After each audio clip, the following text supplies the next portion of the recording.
सलाम everyone and welcome back to Gol Roti. आज बहुत ज्यादा दिनों बाद वीडियो आई है एंड यू नो व्हाई, मेरी आवाज की बैंड बजी हुई है। अब खैर आई एम बैक। तो आज हम बना रहे हैं स्विस रोल केक। पर सना हमारे पास ओवन नहीं है। डोंट वरी, मेरे पास भी नहीं है, इसीलिए ये नो बेक है। इजी है, डिलीशियस है और क्विक है। तो चलो शुरू करते हैं। सबसे पहले 300 ग्राम बिस्किट्स क्रश कर लेने हैं बहुत बारीक। मुल्तानी मिट्टी जैसी फीलिंग आनी चाहिए, इतना अच्छा क्रश कर लेना है। बिस्किट्स इसमें प्लेन चॉकलेट भी यूज हो सकते हैं, कैंडी बिस्किट भी अच्छे रहेंगे इसमें। तो जो भी बिस्किट्स लो उसको बारीक करना लाजमी है। We don't need junk and pieces. फिर इन बिस्किट्स को बड़े बोल में ट्रांसफर कर देना है। इसको ट्रांसफर कर देने के बाद मक्खन को हैप्पी बर्थडे वाला कट कर लेना है। कोई 3 से 4 टेबलस्पून मक्खन लेना है, उसको मेल्ट कर लेना है। अब वो माइक्रोवेव में करो या हथेली पर रखकर पिघलाओ, ये मेरा मसला नहीं है, बस मेल्ट हो जाना चाहिए।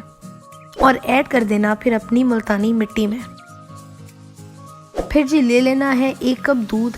मैंने ग्लास में लिया है क्योंकि you know I am living on the edge. इस दूध को गर्म कर लेना है क्योंकि अगर ठंडा डालोगे तो बटर स्टिफ हो जाएगा। फिर 2 टेबलस्पून जाएगा इसमें कोको पाउडर। मैंने कोको पाउडर इसलिए यूज किया क्योंकि मेरे बिस्किट चॉकलेट फ्लेवर्ड नहीं थे। अगर आप चॉकलेट बिस्किट यूज कर रहे हैं तो स्किप द कोको पाउडर।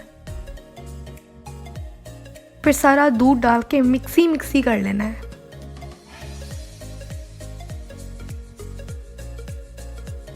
अभी भी मिक्सचर बहुत ही ढीठ है, इसलिए लेनी है 70 ग्राम चॉकलेट और उसको कर लेना है मेल्ट। वो अगेन चाहे माइक्रोवेव में करो या डबल बॉयलर पर। चॉकलेट मेल्ट करके ऐड कर देनी है बिस्किट में। उसको फिर और भी अच्छे से मिक्स कर देना है। मिक्सचर ना लिटरली ऐसा लगेगा जैसे मिट्टी में पानी डाल दिया हो। अपनी शेप होल्ड करेगा लेकिन फ्लेक्सिबल होगा। फिर लेना है एक पार्चमेंट पेपर या क्लिंग फॉइल भी चलेगा और ये मिक्सचर फैला देना है उस पे। पहले चम्मच से फैलाएंगे और उसके बाद दूसरा पार्चमेंट पेपर ऊपर रख के बेलन अम्मी के हाथ से छीन के ना इसको बेल लेना है। बेल तो जाएगा लेकिन इसकी शेप गोल होगी। हमें गोल शेप नहीं चाहिए, हमें रेक्टेंगुलर शेप चाहिए। तो इस सर्कल को हमने छुरी से काट कर रेक्टेंगुलर बना देना है और एक्स्ट्रा पीसेस को वापस ऊपर रखकर प्रेस करके अंदर ही एडजस्ट करना है। कुछ भी वेस्ट नहीं होना चाहिए। मैं इस शेप से सेटिस्फाइड हूँ, इसलिए चलती हूँ अगले स्टेप पर। फिर ले लेनी है क्रीम 170 मिलीलीटर। ये डब्बा 200 मिलीलीटर का है पर यू नो हमें ज़्यादा नहीं चाहिए। और उसके बाद ले लेना है एक बोल में 1.5 कप कोकोनट, सूखा हुआ मीठा खोपरा। और फिर इसमें चला जाएगा 170 मिलीलीटर क्रीम। ग्रेजुअली ऐड करनी है मिक्स करते करते। कोकोनट मिक्सचर भी स्प्रेडेबल हो जाएगा, बड़ी अच्छी सी कंसिस्टेंसी हो जाएगी इसकी। फिर जी अपने रेक्टेंगुलर बेस पे इस कोकोनट को इक्वली स्प्रेड कर देना है। टाइम लगेगा लेकिन सब्र तहम्मुल से, तसल्ली से, इत्मीनान से इसको खुले हाथों से स्प्रेड कर देना है।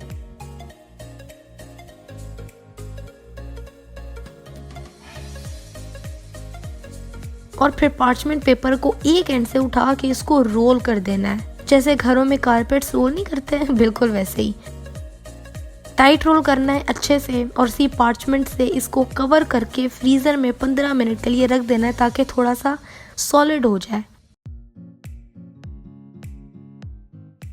अगला स्टेप ऑप्शनल है पर करोगे तो अच्छा रहेगा, वो है चॉकलेट गनाश। ये कैसे बनाई है ये मैं ऑलरेडी बता चुकी हूँ डोनट्स वाली वीडियो में।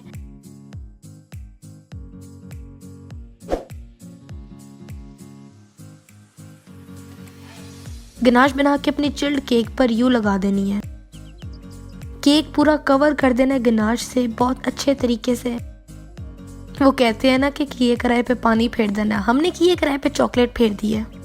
जब सारा केक कवर हो जाए तो फ्रिज में 1 घंटे के लिए इसको रख देना है ताकि ये अच्छे से सेट हो जाए। लेकिन खाने से पहले इसको 15-20 मिनट के लिए बाहर भी निकाल देना है ताकि थोड़ा रूम टेम्परेचर पे आ जाए। लेकिन मुझ में क्योंकि सब्र की कमी है शदीद किस्म की, तो मैंने इसको फौरन ही काट लिया और इसका रिजल्ट देख के दिल गार्डन हो गया। बहुत यमी है, इजी है, इसको जरूर बनाना है आपने और मुझे पिक्चर इंस्टाग्राम पर दिखानी है। ये केक बहुत सॉफ्ट है, इसमें कुछ भी चबाने वाला नहीं है। बगैर दांतों वाले लोग भी इसको बड़े मजे से खा सकते हैं। तो इसको ट्राई करना है और आज का कमेंट जो मैंने लिया है लास्ट वीडियो से वो है सुभान मुगल का, कि किसी ने नोटिस किया सनाज बकेट है और इसकी आवाज एक जैसी है। यार मुझे ना बहुत सारे लोग ये बात कह चुके हैं और देखो ना इत्तेफाकन सनाज बकेट की भी आवाज खराब हो गई और मेरी भी। वैसे मुझे भी ऐसा लगता है कि हमारी आवाजें मिलती हैं। लेकिन चलो आज के लिए बस इतना ही था। मेरी लास्ट रेसिपी ये रही। यहाँ देखो सब्सक्राइब यहाँ करो, मेरा पहला चैनल है सनाज बकेट, उसको भी सब्सक्राइब करो। अगली रेसिपी कौन सी होनी चाहिए मुझे ये भी बताओ और मैं मिलती हूँ तुमसे 3 दिन बाद एक नई रेसिपी के साथ।